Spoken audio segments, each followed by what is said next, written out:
প্রতিটা মানুষের লাইফে একটা টাইম আসবে যখন সাকসেস পাওয়া যাবে না এবং চারপাশে শুধু অন্ধকার মনে হবে। সুইসাইড অ্যাটেম্প করার চিন্তা করছিলাম।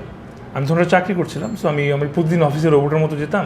ধরেন ইউটিউব বা এটাতে একটা ভিউ হবে দেখে কাজ করছি সেটাও না, আবার শুধু যে অ্যাওয়ার্ড পেতে হবে দেখে এরকম কাজ করছি সেটাও না। আসসালামু আলাইকুম। আজকে আমাদের সাথে নতুন অতিথি হিসেবে আছেন বিশিষ্ট অভিনেতা এবং তরুণ অভিনেতা তৌসিফ মাহবুব। জি, স্বাগতম তৌসিফ মাহবুব আপনাকে। থ্যাংক ইউ ভাই, থ্যাংক ইউ সো মাচ।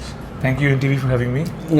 আজকে চারপাশে একটা অত্যন্ত কঠিন সময় যাচ্ছে, আপনি অবশ্যই। জানেন যে করোনা নিয়ে পুরো গোটা বিশ্বই বিপর্যস্ত। তো এই ব্যস্ত অভিনেতা হিসেবে করোনার সময়টা কেমন কাটলো? ব্যস্ত অভিনেতা হিসেবে সবচেয়ে যেটা বলতে পারি, করোনার সময়টা খুব ব্যস্ত ছাড়া কাটলো, মানে ফ্রি টাইম কাটলো খুব বেশি। সো সময়টা খুব টেনশনের মধ্যে দিয়ে গেল, স্বাভাবিক। মানে আসলে প্রত্যেকটা এভাবে যদি বলি, করোনার সময় আসলে অভিনেতা বলেন, ব্যবসায়ী বলেন বা যাই বলেন, প্রত্যেকটা প্রফেশনের মানুষের কিন্তু একটা জিনিসের মধ্যে গেছেন। গোটা বিশ্বর আমরা যত 7 বিলিয়ন পিপল আমরা সবার মধ্যে দিয়ে কিন্তু একই সিমটম, একই টেনশন, একই ইয়ের মধ্যে দিয়ে গেছি। তার বাইরেও আমি যাইনি, অবশ্যই ফ্যামিলির সঙ্গে ছিলাম। আলহামদুলিল্লাহ টিল নাও আমার ফ্যামিলির প্রত্যেকটা মেম্বার সেফ আছে। অ্যান্ড আমি এটা ক্রেডিট নিব যে আমি তাদেরকে সেফ রাখতে পেরেছি, বিকজ আমি প্রথম দিন থেকে আমি প্রত্যেকটা যা মানে বলা হয়েছে নির্দেশনা কীভাবে চলতে হবে না চলতে হবে, যা করতে হবে না করতে হবে, নিজে করেছি, মানুষকে করার জন্য ইন্সপায়ার করেছি। অ্যান্ড আলহামদুলিল্লাহ টিল নাও সেফ। দেখা যাক ভবিষ্যতে আসলে কোথায় যাই, কঠিন সময়টা কত জলদি পার করতে পারি আমরা সবাই মিলে।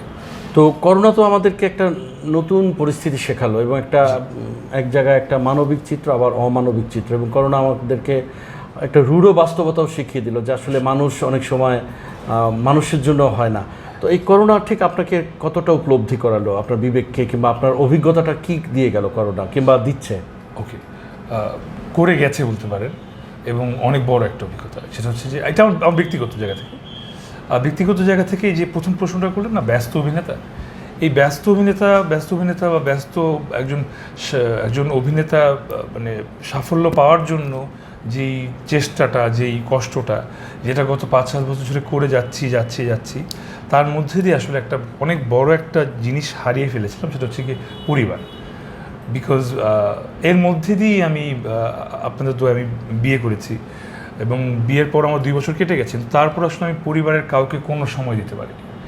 সো আসলে লাইফের যে ডিউটিগুলো ছিল পালন করা, যে আমি একটা বড় ছেলে বাড়ির, আমার যা করার বা আমার প্রতি যে কর্তব্য পালন করেছি, ওকে বিয়ে করেছি, ওকে। সো একটা টিকমার্ক ছিল যে ওকে ডান। কিন্তু এর বাহিরে যে দায়িত্বটা, সেটা আসলে আমি চোখেই দেখিনি, আমি নিজে একদম আমি স্বীকার করছি।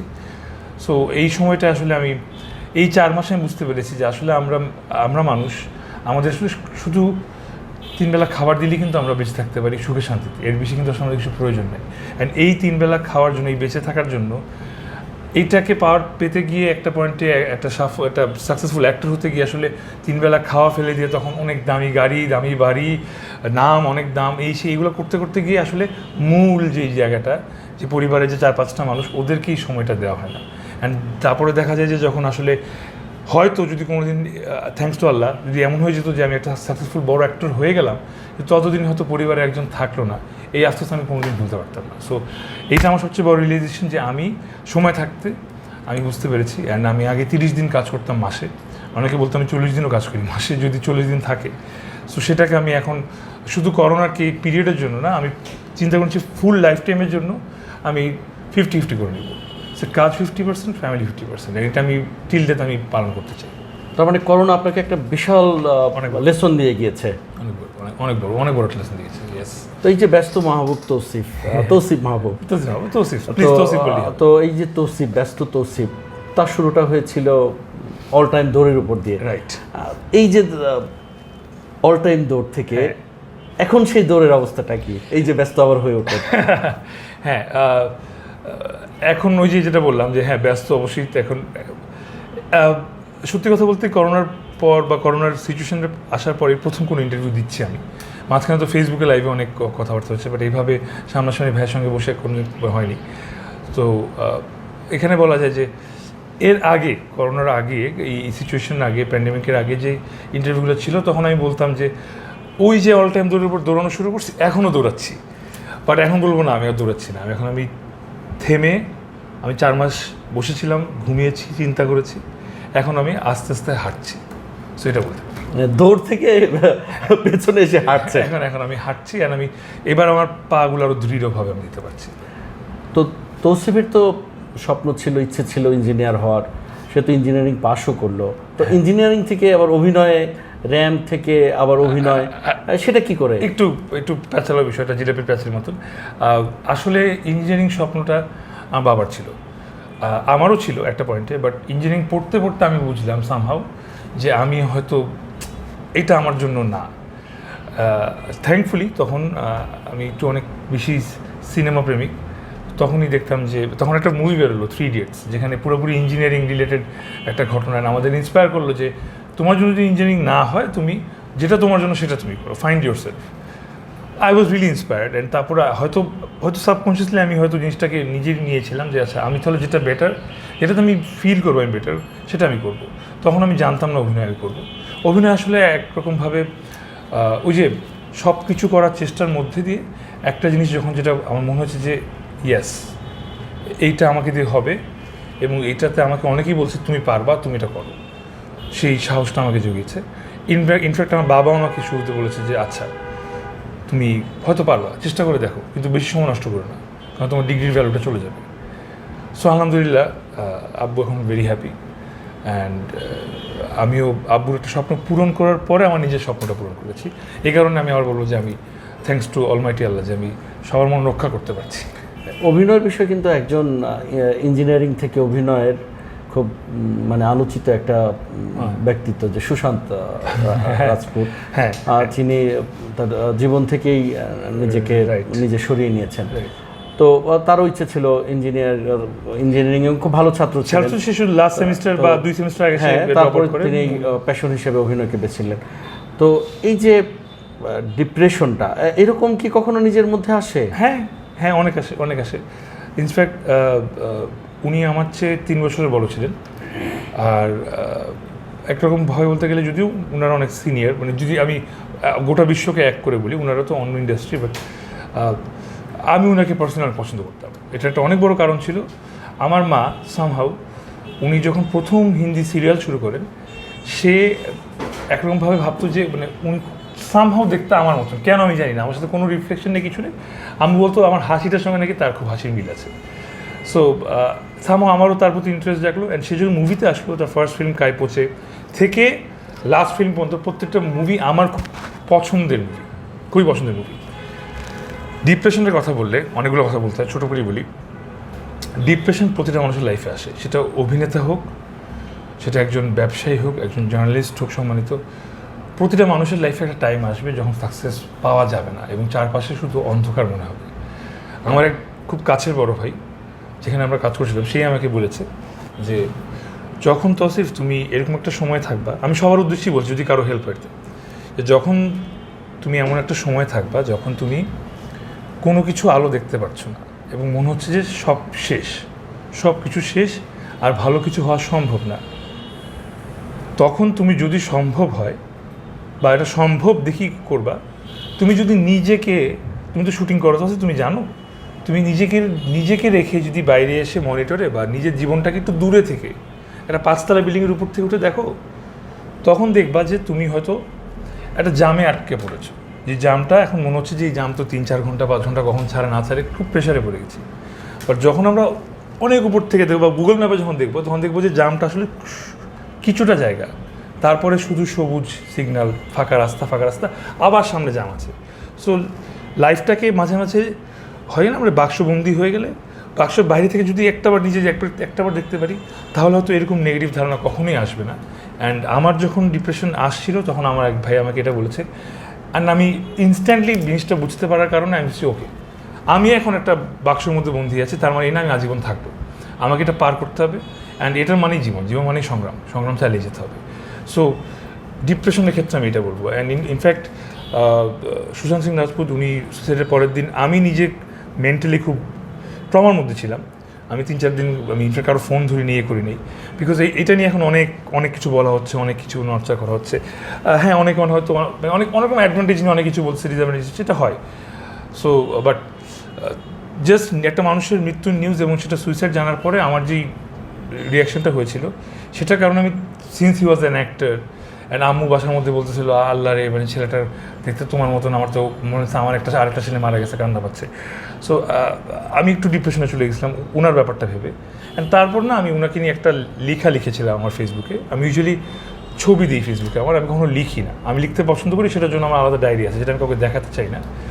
আমি খুব বড় করে একটা লেখা লিখেছিলাম যেটা আমি পাবলিশ করেছি আমার ফেসবুকে, যেখানে আমি আসলে আমার যে ভিতরের মন্তব্যটা যেটা ছিল, যেটার কারণে আমি ডিপ্রেশনে ছিলাম, সেটা আমি বের করে দিয়েছি। যে সবার উদ্দেশ্যেই বলেছি যে, আমি ওনার উদ্দেশ্য বলেছি যে টু হিজ ডিপার্টেড সোল, যে এটা ওনার উচিত হয়।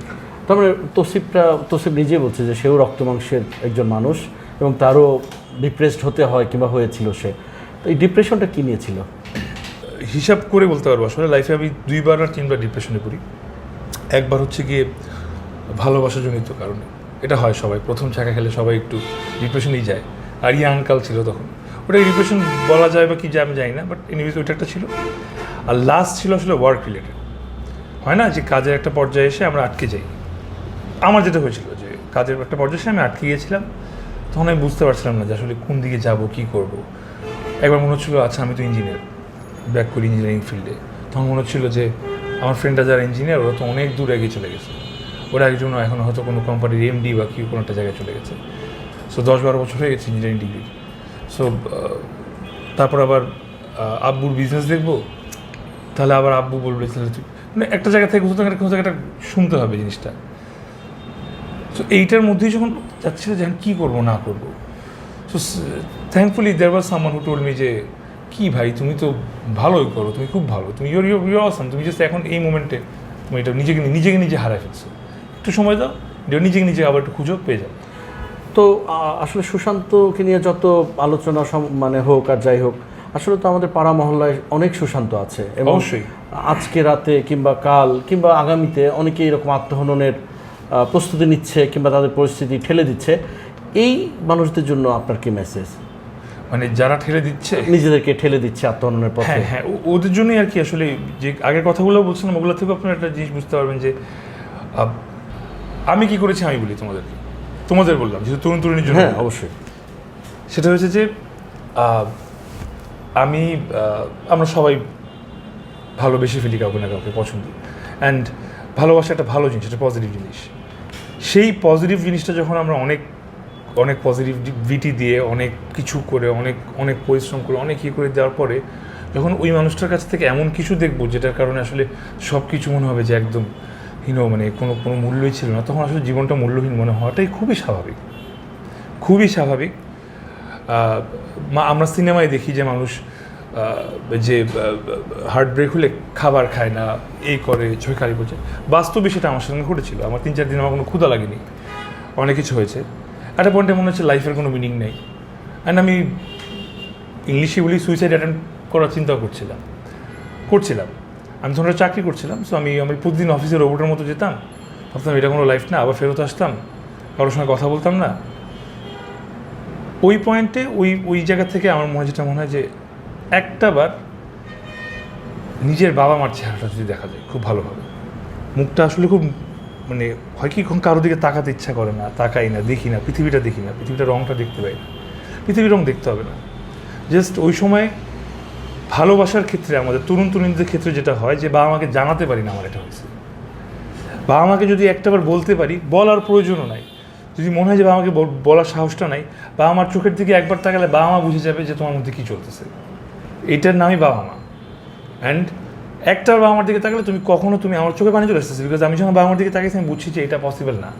তারা আমাকে যে কষ্ট করে এই পর্যন্ত লালন পালন করে জীবন দিয়ে যেই জিনিসটা আমাকে দিয়েছে, যে বিয়েটা, সেটা আমি আরেকটা মানুষের জন্য আমি কোনোভাবেই পারি না, কোনোভাবেই আমি সেটা করতে পারি না।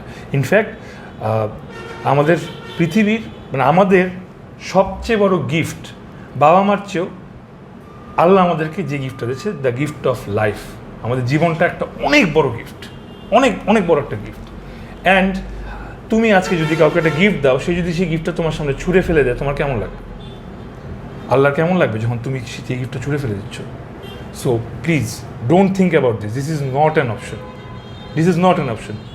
নামাজ পড়ো, এক ওয়াক্ত নামাজ পড়ো, একবার তসবিহ হাতে জাস্ট নিয়ে জাস্ট 100 বার আল্লাহর নাম নাও, সঙ্গে সঙ্গে মানে যত ফেরেস্তা বা আমি জানি না, আমি ইসলামিক দিকে খুব দুর্বল, বাট বাংলাদেশের মানুষের সব পজিটিভিটি তোমার মধ্যে ফেরত চলে আসবে। সো প্লিজ মানে যদি যদি কেউ শুনে থাকবে না, এখন মনে হয় না যে সেই মেয়েটা আপনাকে আর একটু মানে ইয়ে দিয়ে গেছে, অভিজ্ঞতা দিয়ে গেছে? অবশ্যই। এবং এবং আপনি মনে হয় যে সে ব্রেক করে বরং আপনাকে এগিয়ে দিয়ে গেছে। এবার বলি তাহলে, হ্যাঁ, সে নিজেও এটা জানে, সে নিজেও এটা জানে। আর এবং যেটা হচ্ছে যে তখন আমি ইঞ্জিনিয়ার ছিলাম, ও ভেঙে যাওয়ার পরে আমি অভিনেতা হয়ে গেছি। এটা কি ওর জন্যই? ওর জন্য না, বাট যেটা হচ্ছে যে ধাক্কা খেলে দুটো জিনিস সম্ভব, হয় পড়ে যাওয়া, নাইলে অল টাইম দৌড়ের উপর থাকা। সো আমি এরপরে দৌড় শুরু করছি, অ্যান্ড ওর জন্য না, বাট যে ছিল সেও একজন অভিনেত্রী ছিল। সো আই হোপ এতদিনে তাকে পার করে অনেক দূর চলে আসি। মানে সে হয়তো পিছিয়ে পড়েছে অনেক। তো আরেকটা বিষয় পাশাপাশি আলোচনা হয় যে নেপোটিজম, স্বজনপ্রীতি। তো ইয়ের তো কোনো, তৌসিফের কোনো স্বজন ছিল না এই বিশেষ করে অভিনয় জগতে। তৌসিফ বলতে কি, আমি এটা সবার ক্ষেত্রেই বলবো, আপনি প্রত্যেকটা অভিনেতার নাম নেন, আমার মনে হয় কারো না কোনো স্বজনের কারণে কেউ, আমি জানি না, মানে দেখেন খুব কম আছে আমাদের দেশে যে বাবা ছিল বা মা ছিল দেখে আসে। আমাদের দেশে কিন্তু এই কালচারটা নাই। সো নেপোটিজম আমাদের মধ্যে এখনও সত্যিকারের অংশ কোনোভাবে নাই। জোর করে এখন আমাদের দেশের মধ্যে নেপোটিজম শব্দটা তৈরি করার জন্য যদি আরেকটা আমরা নেগেটিভ জিনিস তৈরি করি, দ্যাট উইল বি কমপ্লিটলি রং। আমাদের ইন্ডাস্ট্রি অনেক পিওর ইন্ডাস্ট্রি, এবং আমাদের ইন্ডাস্ট্রিতে এখন পর্যন্ত যদি বলি, আপনি একজন জার্নালিস্ট, আপনি বুঝবেন যে পাপারাজি নাই। পাপারাজি মানে হচ্ছে যে সেলিব্রিটিদের এগেনস্টে সারাক্ষণ নিউজ করতে থাকে, এই জিনিসটাই নেই। বিকজ আমরা খুব পজিটিভ মাইন্ডেড, যেটা বলা হয় যে পাপারাজিদের কারণে ডায়না এবং দদির মৃত্যুটা ছিল। Right right right. ধরেন অনেকে হয়তো ডায়নাডরি না বললেও ধরেন একরকমভাবে পাপারাজি বা নেগেটিভ জার্নালিজম এগুলো আমাদের দেশে একদম নাই, একদমই নেই। আমরা খুবই পজিটিভ, আমরা কেউই আসলে বিশেষ করে মন থেকে কেউ খুব খারাপ কেউ বা কাউকে খুন করে ফেলার বিষয়টা তো সহজ না আমাদের দেশে। সো আমাদের মধ্যে জিনিসটা নাই। আমি যদি এখন ইন্ডাস্ট্রির কোনো একটা অংশ হয়ে থাকি, আমার অংশ থেকে তো আমি কিছু আলো ছড়াতে পারবো, যতটুকু আলো তো আমি কোনোদিন নেপোটিজম ঢুকতে দিব না। হ্যাঁ, তো তৌসিফ নিজেকে ঠিক অভিনয় কোন পর্যায়ে, তার লক্ষ্যটা কি এবং কোথায় সে নিজেকে দেখতে চায় ভবিষ্যতে? আমার জন্য সব স্ক্রিন সমান। আমার জন্য মোবাইল স্ক্রিন, সিনেমার স্ক্রিন, সিনেমা হলের সবচেয়ে বড় পর্দাটি, টিভি ফ্ল্যাটস হোক বা বক্স হোক, প্রতিটা স্ক্রিন সমান। কারণ প্রতিটা জায়গায় আমি সমান অনেস্টি নিয়ে আমি অ্যাক্টিং করব, সমান এফোর্ট দিয়ে আমি অ্যাক্টিং করব। অ্যান্ড আছে আরও যা যা ফ্যাক্টর দিয়ে আমি অ্যাক্টিং করতে চাই বা একটা অ্যাজ এ অভিনেতা আমি স্ক্রিনে থাকতে চাই। ওই জন্য তৌসিফের জন্য কোনো লিমিট নেই। তৌসিফের জন্য যদি কোনো আকাশ সমান স্ক্রিন হয়, সেই স্ক্রিনে এসে থাকতে যাবে। কিন্তু বাস্তবতা তো হলো একটু অন্যরকম। যেমন আমাদের সিনেমা ইন্ডাস্ট্রিটা একেবারেই নাজুক অবস্থায় আছে, জি।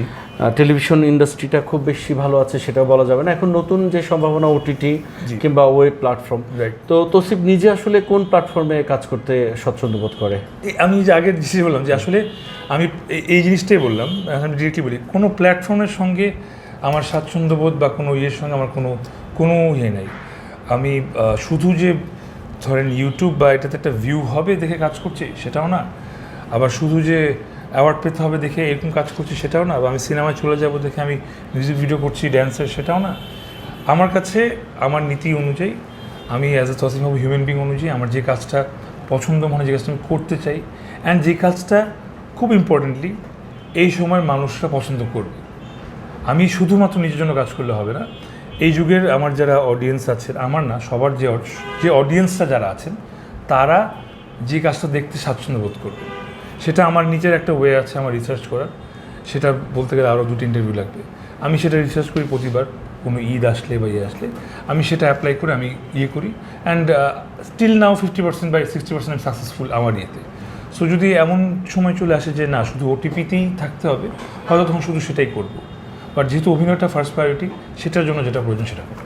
তো সহ অভিনেত্রীর ব্যাপারে কি তৌসিফের আলাদা কোনো বাছবিচার আছে? কোনো বাছবিচার নেই।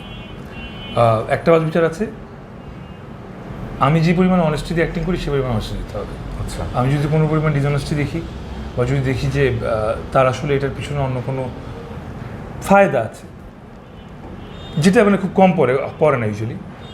যদি আমি আগে থেকে ফিল করি আমি তাহলে আসলে হয়তো ওই অভিনয় পর্যন্ত যাবই না তার সঙ্গে, এই জন্য আর কি। এখন যে ট্রেন্ডটা চলছে বিশেষ করে আপনার ওটিটিটাই, জি, অর্থাৎ ওভার দ্য টপ রাইট, বিভিন্ন প্ল্যাটফর্ম এবং অনেকগুলো অ্যাপসও চলে আসছে অনেক। তো সেই সব জায়গায় একটা সমালোচনা আছে যে বিশেষ করে কিছুদিন ধরে যে বেশ কিছু ওয়েব সিরিজ নিয়ে এবং অশ্লীলতা নিয়ে এবং সরকারও বেশ নড়ে চড়ে বসেছে সেগুলো। অবশ্যই এই যে ওয়েবগুলো আনসেন্সর্ডভাবে চলে যাচ্ছে এবং আমাদের শিল্প সংস্কৃতির সাথে যেগুলো চায় না, সেসব বিষয়ে যদি মানে তার সেসব বিষয়ে তৌসিফের অবস্থান কি, এবং এইরকম সিরিজে তার যদি ডাক পড়ে সে কি করবে? এরকম সিরিজে ডাক পড়েছে, পড়েছে বলতে যে পড়েছিল, আমি স্ক্রিপ্ট ঘেটেও ছিলাম, বাট জিনিসটা এটা না যে আমার কোনো সিন ছিল না এমনিতেও, বাট ওই গল্পে ছিল, সেটা নিয়ে আমি সত্যি মিথ্যা বলবো না, আমি বদার ছিলাম না, কারণ ওটা আমার অংশ না। বাট দিন শেষে কাজটা আমার, অ্যান্ড আমি বিলিভ করি টিম ওয়ার্ক। সো আমি বললাম না, আমার অডিয়েন্স যেটা দেখতে চাবে, আমি জানি বা আমি এখন বিলিভ করি আমাদের মানুষ বা আমাদের আমরা এখন ওটা দেখার জন্য রেডি না, আমরা প্রস্তুত না। আমাদের মেন্টালিটি, আমাদের সব কিছু, যতই মানুষ বলুক আমরা বিশ্ব থেকে পিছিয়ে আছি, আমি বলবো আমরা অনেক এগিয়ে আছি, কাজ মানুষ আসলে একটা পয়েন্টে আগাতে এমন জায়গায় চলে গেছে যে লাট সব কিছু ভেঙে অনেক কিছু ঘটে যাচ্ছে, এটা নিয়ে কারো কোনো ইয়ে নেই। আমি একটু ব্যাকডেটেড বলেন আমাকে, আপনারা খারাপ বলেন, যাই বলেন, বাট আমার মধ্যে একটা লিমিট আছে, সব কিছুর লিমিট আছে। সো ওই লিমিটের মধ্যে আমরা এখন আছি। আমাদের ম্যাক্সিমাম অডিয়েন্স যারা রুরাল অডিয়েন্স বা ঢাকার বাইরে যে অডিয়েন্সটা, তারা তো ওই লিমিটের চেয়েও নিচে আছে একটু বলতে গেলে। যেমন আমাদের অনেকের অফ শোল্ডারই পড়তে চায় না, বিকজ অনেকে আবার এটা নিয়ে খারাপ মন্তব্য করে বসে। সো ওই জায়গা থেকে অডিয়েন্স এখনও তৈরি হয়নি। সো ইফ উই ফিল যে না আমরা এখন একটা বানাবো আর এটা অডিয়েন্স নিতে হবে, তাহলে দ্যাটস রং। বাট আমি যারা বানিয়েছে মেকারদের প্রত্যেককে আমি চিনি, অ্যান্ড প্রত্যেকের ব্যাকিংটাও আমি জানি। সেটা হচ্ছে যে ইট ওয়াজ অ্যান 18+ প্ল্যাটফর্ম। সো ভুলগুলো আসলে আমি অনেক আগে করে ফেলেছি। যদি আপনি চান আপনার সন্তান এটা না দেখুক, তাহলে আপনার সন্তানকে আসলে 18 বছর আগে আপনার মোবাইলটা দেওয়া উচিত হয় না, বা আপনার কম্পিউটারে সে কী দেখছে সেটা দেখা উচিত ছিল। আমি একটা সন্তান, আমি 14 বছর বয়সে আমি কম্পিউটার পেয়েছি, অ্যান্ড আমি 14 বছর থেকে 18 বছর পর্যন্ত আমি কম্পিউটার কী করছি সেটা আমি জানি। আমার উচিত ছিল যে আমাকে সেটা স্ক্রিন করে দেওয়া বা আরও বুঝে শুনে দেওয়া। যেমন আমার সন্তানকে, আমার যদি সন্তান, আমি যদি তাকে মোবাইল দিই, তাকে আমি মোবাইলটা ওইভাবেই দিব যে কিডস ফাংশন থাকবে, সে 18+ কিছু দেখতে পারবে না। সো আমাদের যুগের সঙ্গে তাল মিলাতে হবে, আবার নিজেদের অডিয়েন্সকেও একটু হলেও সবাইকে সবার জায়গা থেকে না একটু নড়তে হবে।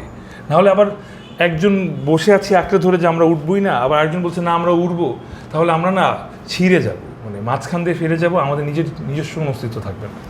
একটু আগে আপনি সাংস্কৃতিক কথা বললেন যে আমরা সব কিছুকে এমন একটা জায়গায় নিয়ে যাচ্ছি যে শেষ তো থাকা দরকার। অবশ্যই। তো আপনার জীবনের শেষটা আপনি নিজেকে কোথায় নির্ধারণ করবেন? যে একটা মহানায়ক যে ছবিটা আছে সত্যজিৎ রায়ের, তো যেতে যেতে যেতে যেতে সাফল্য, যেতে যেতে যেতে তারপর একটা হতাশা, তো এগুলো তো আপনার কম বেশি অনেক কিছুই জানা, অভিজ্ঞতা রয়েছে। তো অভিনেতা তৌসিফ, তার দাড়িটা কোথায় গিয়ে পড়বে? সাফল্যের শেষটা কোথায় গিয়ে তার দাড়িটা পড়বে? সাফল্যের শেষটা অভিনেতা তৌসিফের জন্য, অভিনেতা তৌসিফের জন্য সাফল্য হিসাবে যে এইটা কখনো চিন্তা করিনি। কারণ আমার সাফল্যের শেষটা আমি চিন্তা করেছি যে আমার শেষটা হবে আমার ফ্যামিলির সঙ্গে। এটা আমার আগেও ছিল, আমার ওয়াইফের সঙ্গে।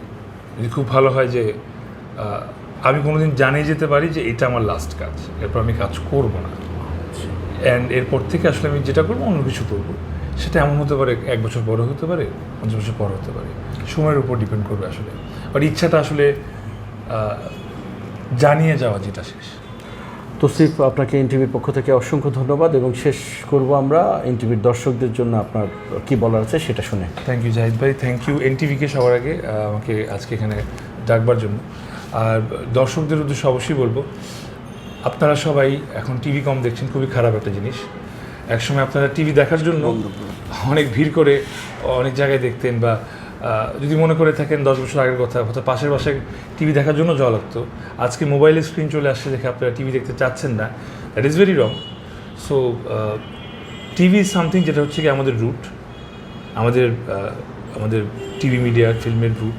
সো এটা অবশ্যই দেখার চেষ্টা করবেন। আপনার যে ফেভারিট প্রোগ্রামটা সেটা দেখুন। আর আমাকে আমার কথাগুলো এতক্ষণ ধরে সহ্য করার জন্য অনেক অনেক ধন্যবাদ। Thank you. আপনারা যারা এতক্ষণ আমাদের সঙ্গে ছিলেন তাদেরকে অসংখ্য ধন্যবাদ এবং আপনাদেরকে অভিনন্দন জানিয়ে বলছি যে ভবিষ্যতে আরও একজন নতুন অতিথি নিয়ে আবারও আপনাদের সামনে উপস্থিত হব আমি জাহিদুর রহমান। এনটিভির সঙ্গেই থাকুন।